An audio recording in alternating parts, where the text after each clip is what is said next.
Hello, everyone. Welcome to She Knows Arsenal. Make sure you guys are liking this video and subscribing to the channel.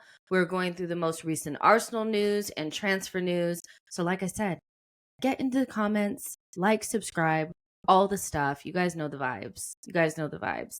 On today's show, we're going to be talking about Ivan Toney. Again, we're also going to be talking about Pedro Neto and Emile Smith Rowe. Is the January window going to look something like Emile Smith Rowe out and Toney in? Because it does seem like Arsenal may have to let someone go in order to make space for somebody to come in. So we're going to discuss all the nooks and crannies of those stories. So again, get in the chat and let me know what you guys are thinking and feeling and all of that. Hope you guys are having a great day.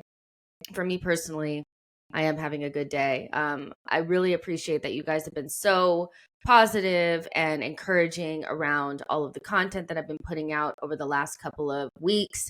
I told you guys that I want to be a lot more consistent, give you guys great guests, and really up the quality of everything. And ever since I said that, and I've been trying to deliver, you guys have been so encouraging. So those words really help me. And of course, like I always tell you guys, spending time with you is the best part of my day. And this entire channel is about you guys. So I'm happy that you guys are enjoying the content. Just want to let you guys know and remind you guys one more time that Dan Potts is going to be a part of the podcast. Usually it'd be a post-match show for the previous match. But because we're not playing this weekend, it's just going to be a general show about Arsenal and catching up with Dan and how he feels about, the transfer window, where we are as a club, all that kind of stuff. And so, yeah, he's going to be on the show, which is going to be amazing. If you guys want to send in questions, you guys know you can. You guys can email me at sheknowsarsenal@gmail.com or send it to me via Twitter at Jessica Black TV or at She Knows Arsenal. So enough of that. Enough of that, because I know you guys are like, can you get to the actual stories? And I will. Okay. I got you. So first on the menu, John Cross from The Mirror has said that Ivan Toney is Arsenal's #1 target in January, but they are likely to have to be creative again to get it done. Brentford want at least £60 million. Arsenal would have to make a big sale to balance the books before June. So not impossible to get Toney done, but will not be easy. Now, before I, really get into it, I know somebody's probably in the comments saying something like, John Cross, oh my gosh, The Mirror, what does he know? He was so accurate in everything that was happening for Arsenal in regards to the Timber deal and the Declan Rice deal over the summer. And like I've told you guys several times, when it comes to looking at these different articles and trying to decipher whether or not to take it with a grain of salt, I do think you have to take everything with a grain of salt because you don't really know where the information is coming from. But more importantly than the publication is who's writing it. You know what I mean? And so when we spoke about Sammy McBell and whether or not he was reliable or not, just because he works at the Daily Mail doesn't mean that he's not reliable. It's all about the person writing the article versus where they write at, where they work at. And so John Cross was very much so on point in regards to everything going on in the summer and has been very bullish and very clear about the fact that Arsenal would have tried to buy Toney in the summer had he had not had the ban. And Arsenal's interest in Ivan Toney is very concrete and that they want to go ahead and bring him in January. The other part of this that's really interesting is the price. Brentford want at least £60 million. That is a lot of money. If the price was 50 to 60 million flat, that's a very decent price for a 27, 28-year-old striker of Ivan Toney's quality. When we start getting into the 70s, 80s, he starts to make a lot less sense. And I said that before. I'm open to Toney at 50, 60 million. I'm not as open to Toney at 70, 80, because why not just wait until the summer and bring in somebody different for almost 100 million? Now, John Cross has also mentioned in the past that potentially Eddie Nketiah can be used as a make weight to make this deal a little bit more feasible for Arsenal. And we've worked with Brentford before in the Raya deal. They did us a solid. They basically allowed us to loan their #1 goalkeeper, basically a Klarna deal. We'll pay later. We'll pay later because we have FFP problems. So if Arsenal want to get anything done in the January transfer window, it is going to require Arsenal to move somebody on. Maybe that's Eddie Nketiah. Do I think it will be? I'm not so sure. Somebody that started 9 out of 11 games this season already is definitely highly favored by the manager. And it's not like Eddie Nketiah has had to play. It's a choice. Mikel Arteta moved Gabriel Jesus out of his position at number 9 for Eddie to move through the middle when he has, Reece Nelson available. So I think Eddie Nketiah is very highly favored by the manager. And so do I believe that he'll be used as a make weight for Toney? I don't believe it that much. But do I think that Arsenal have some interest in Ivan Toney? Yes, I do believe that. And so, the deal won't be easy. Like most January deals, they're not easy. Nobody wants to let go of their best players in January for peanuts. So if Arsenal want to get this done, they're going to have to make something shake. Now, I'll get into the winger part later, but I wanted to pull this up because this is coming from David Ornstein. David Ornstein has said that in terms of the price and profile, because somebody had asked him about the chances of Arsenal signing Osimhen, and if not him, which striker is on Arsenal's radar. Ornstein said, I suspect he's on their list, speaking about Osimhen, like he will for all top sides. Indeed, the pool of quality strikers is so small that everybody's going to be looking at the same strikers: Osimhen, Martinez, Ferguson, Sesko, Boniface, etc. As things stand, I don't think Arsenal are focusing on recruiting a striker in January. My sense is that it is more likely to be on the agenda for next summer.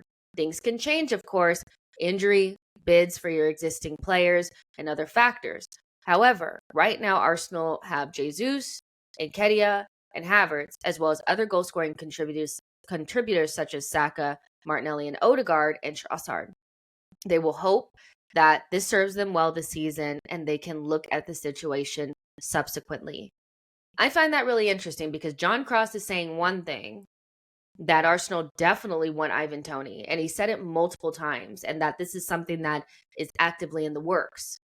Equally, David Ornstein, who is very reliable when it comes to Arsenal, has said that no, Arsenal don't look to be bringing in a striker in January. They're going to move it to the summer window, and they're going to rely upon and trust the likes of Havertz and Nketiah and Jesus to get them over the line this season. So we will find out who's telling the truth. We will find out surely enough. But for the Arsenal fans that over the last couple of weeks have been saying that they don't necessarily want Ivan Toney because they feel like there'll be better options available in the summer, this is music to your ears. You're celebrating because not getting Toney means that, in the summer, maybe we will look at Osimhen. He's saying he doesn't really think Arsenal will be going for Osimhen, but there are other names there. Martinez, we've been linked with him before. Evan Ferguson, somebody else that people are very high on. Sesko, Boniface. So knowing Arsenal, the way that I know them, and the way that we all know Arsenal, and this recruitment team, Edu, they will wait for the perfect option to come available to them, and they will not rush and buy somebody because they're desperate. And so we saw that over the summer, or not the summer, over the last January transfer window. We couldn't get Mudryk, but we needed to bring players in. So we did something that wasn't going to stop the recruitment from moving forward in future windows. So Trossard is not going to stop you from bringing in Neto. He's not going to stop you from bringing in Neto. He plays multiple positions. He's a high quality player, and the fee that we bought him for is not going to be like holding us back in any way. Jorginho, 12 million from Chelsea, is not going to stop you from bringing in Declan Rice. But Ivan Toney is going to stop you from bringing in Osimhen or Evan Ferguson or somebody else. So Arsenal do have to be very careful here and discern whether or not they feel like they have enough goals in the team to meet their targets, whatever they may be. We all have targets when it comes to Arsenal. For me personally, it's title race, trophies, deep run in the Champions League. Can Havertz, Jesus, and Nketiah get you that far?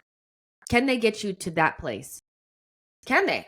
I want to know from your guys' perspective. Do you think that Gabriel Jesus, Kai Havertz, and Nketiah can do enough at center forward to get us over the line? Do you think Martinelli and Saka and Odegaard have enough goals to get us over the line? That's what I want to know from you guys. Now, if you don't think that they have enough goals in their boots, whatever, they're not going to be able to get us over the line. One thing that I want to put into perspective here, as somebody that does want a striker, is that we have not seen Martinelli, Saka, and Jesus play together not one time this season. If it's not one person out, it's another. As soon as Jesus got fit, Martinelli went out. And as soon as, Martinelli and Jesus could play together, Saka was injured.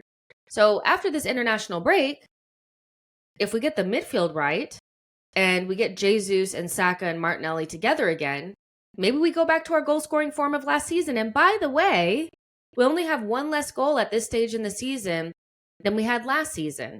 So it's not really like we're dying for goals. I just think people want to see a clinical striker up there, because when you see Jesus miss the chance that he did, against Spurs, you also see the chances that Nketiah has missed across the 9 games that he started. You do start to feel like you need somebody up there that's, if we get 1 or 2 chances, is going to put it away. It is something that has to be addressed at some stage, but maybe it doesn't have to be addressed in January, especially if it's going to stop you from being able to recruit a bigger talent in the summer. I think Arsenal have to be very, very careful here, as we just bought Havertz, by the way, and he is kind of a forward and a striker. So, maybe you give him some minutes up there to see if he can make something happen, because you did spend the money. So you have to give it a chance and try to see where he can fit in and where he fits in best. So that's what David Ornstein has said about Arsenal's potential recruitment in January, which basically what he's saying is expect a usual Arsenal January, which is not much is going to happen. We're going to rely upon what we already have. Now, John Cross, going back to John Cross, he went back and did speak about Neto. Arsenal also want a winger, primarily as cover for Saka, and are likely to look at a loan option, again, as a let me say that again. And are likely to look at loan options as, again, a player like Pedro Neto would cost big money and Wolves would surely not sell in January, which is something that I've said many, many a time, that, if you have a chance to get Pedro Neto in January, you do it. But the likelihood of Wolves letting their one player that actually scores goals and creates for them go in January is very unlikely. It's very unlikely. So if Arsenal were to go into the market, maybe they do get a loan. But Arsenal also don't really love loans. Basically Odegaard's loan was a loan to buy. Like, we were always going to try to get him permanently. So it's hard for me to see who we would actually loan in. But I'm thinking it might end up being a pretty quiet January for Arsenal if they cannot recoup some sales, which has been a long-standing issue for Arsenal. This summer for me was a little disappointing. We had players in the team that are young and are not on big contracts that we still couldn't garner any sort of attraction for. Players like Sambi, players like Nuno, players like Kieran Tierney. Those 3, they're not old. They're not on that big of contracts. It's not like the same situation that we were in with Mustafi and Socrates and these guys. And we still really had like a difficult time trying to get some attraction for those players, to get some eyes on them. And they're all on loans. And right now, all those loans are looking pretty bad. Kieran Tierney, already injured. Nuno, not really in the side at Nottingham Forest. And Sambi is also has a long-term injury. So, that's kind of an issue for Arsenal, is trying to be able to get sales. And in January, it's hard. In January, if you think it's hard to sell in the summer, it's definitely going to be hard to sell in January. So that brings me to a player that I think a lot of us are trying to understand what the future holds for such a talented young player that's not getting playing time. This is coming from Scott Wilson Echo, and the information was like gotten by Doc, so I want to make sure that I give credit to the person that pulled the information because I did not pull it. But Newcastle's ownership group will meet to firm up their January transfer plans in the next 2 weeks, with Arsenal's Emile Smith Rowe having emerged as an early potential target for the turn of the year. Now, this is not the first time that we've heard of Newcastle's interest in Emile Smith Rowe. We also know Chelsea were interested in the summer, but they went for Cole Palmer. And then also Aston Villa have been interested in Emile Smith Rowe. He's going to be a player that's probably on the move in January.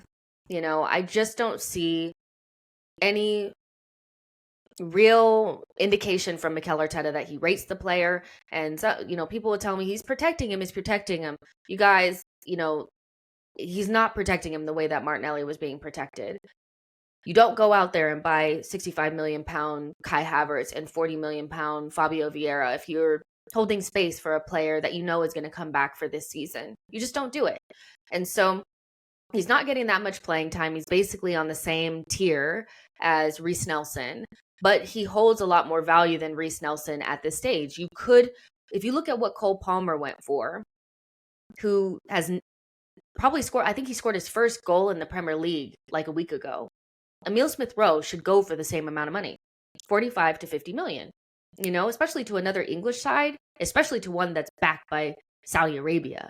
So Newcastle are probably going to go into the market and look for somebody. Willock has had a long-term injury. And I don't know if you guys have been reading what's going on with Toney, but they may need a midfielder, okay? So Emile Smith Rowe is on the agenda for Newcastle. And so that could be somebody that opens up a space and also recoups a fee so that Arsenal have the ability to bring somebody in January if they feel like they need to. And it has also been suggested that Arsenal's value for Emile Smith Rowe is around £50 million, but FFP rules would almost certainly force Newcastle to be creative when it comes to putting together a deal for the attacking midfielder. We should not be accepting anything other than a loan with an obligation for £50 million. There is no loaning Emile Smith Rowe, a straight loan, a dry loan, a loan with an option, nothing. We're just helping a direct competitor. I'm of the feeling that it doesn't feel good to sell to rivals or teams that you're competing against.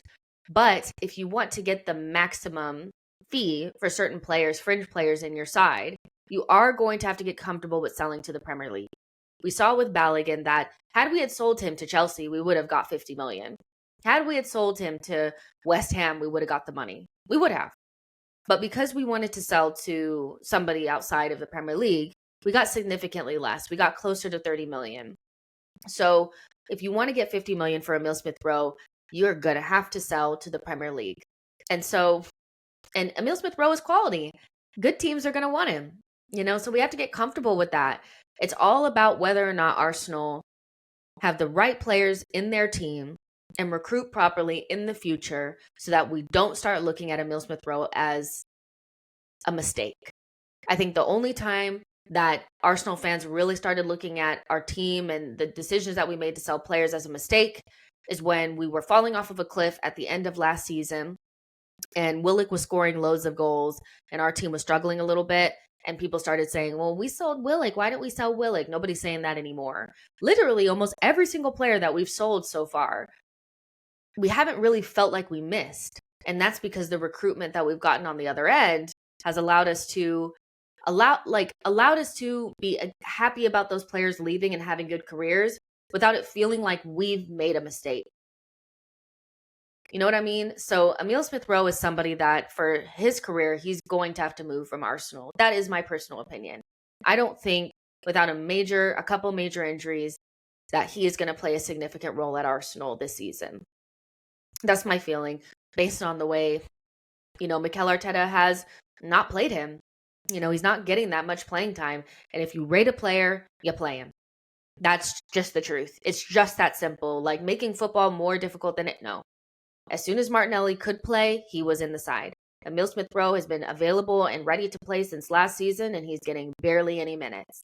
So, yeah, I think that a move to Newcastle would be probably good for Emile Smith Rowe. Like thinking about it from the other end, an up-and-coming side, it's a very English team. They have the likes of Callum Wilson in there. They have Gordon. They also have Harvey Barnes. I think it's a part of their recruitment style, Kieran Trippier, to bring in players that have a British background. I don't know. That's all I can really see is that I feel like that's something that they like.